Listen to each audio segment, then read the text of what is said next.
Tambour battant, la célébration de la 50e édition de la Journée mondiale de l'environnement par l'association Elfi Environnement a été ponctuée par une marche verte à travers quelques artères principales de l'arrondissement 7 Mfilou, épicentre de cette manifestation. Une occasion toute indiquée par les dirigeants et membres de cette association totalement investie dans l'assainissement et la protection de l'environnement de lancer sa campagne de ramassage et collecte des déchets plastiques qui jonchent les ruelles et que l'on retrouve ça et là dans nos ménages.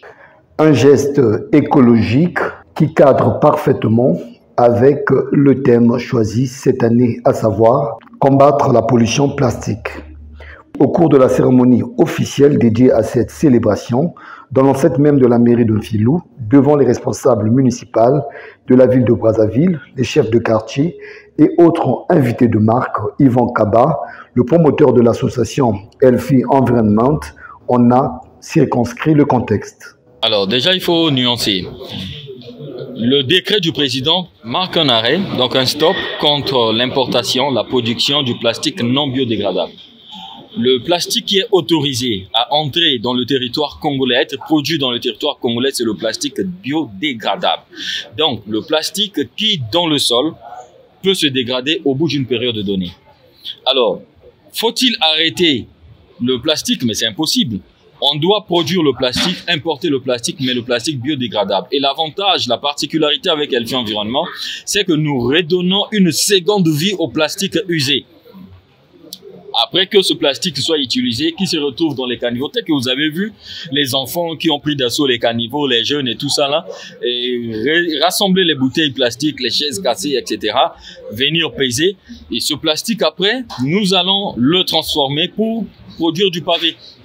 Et avec ce pavé, on a une seconde vie du plastique, on peut l'utiliser pour le pavage de nos aires de stationnement, les parcelles, etc.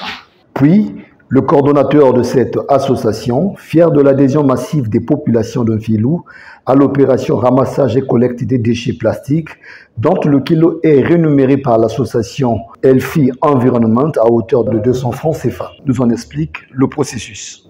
Oui, ils doivent ramasser les déchets plastiques, c'est ce qu'on leur a demandé. Et ensuite, ils viennent avec ça ici, on pèse le tonnage ou bien le poids qu'ils ont apporté. Et à la fin, on leur paye, on rachète ces déchets plastiques. Ça doit leur encourager. Bon, le kilo, ça 200 francs. Le kilo, ça 200 francs. On a fait un taux quand même un peu raisonnable. On invite les populations brésiliennes désormais de savoir gérer les déchets plastiques. C'est-à-dire le but c'est ça, gérer les déchets plastiques parce que après nous allons procéder à la valorisation de ces déchets. Okay. Ça va pas s'achever aujourd'hui. Aujourd'hui c'est seulement un échantillon, c'est-à-dire une journée qu'on donne seulement le top, le lancement et l'information qu'au niveau de Mfilou, désormais il y aura des opérations similaires, mais ça sera d'une manière continue et Elfi Environnement passera pour racheter les déchets plastiques pour que notre environnement puisse être assaini. Enfin, symboliquement, les déchets plastiques, cause ultime de la pollution de nos terres, personnifiée, a été châtié à coups de flagelle verte, symbole de la victoire de la nature sur ce fléau urbain qui dégrade la beauté de nos villes et nuit considérablement au bien-être des populations. 3, 2,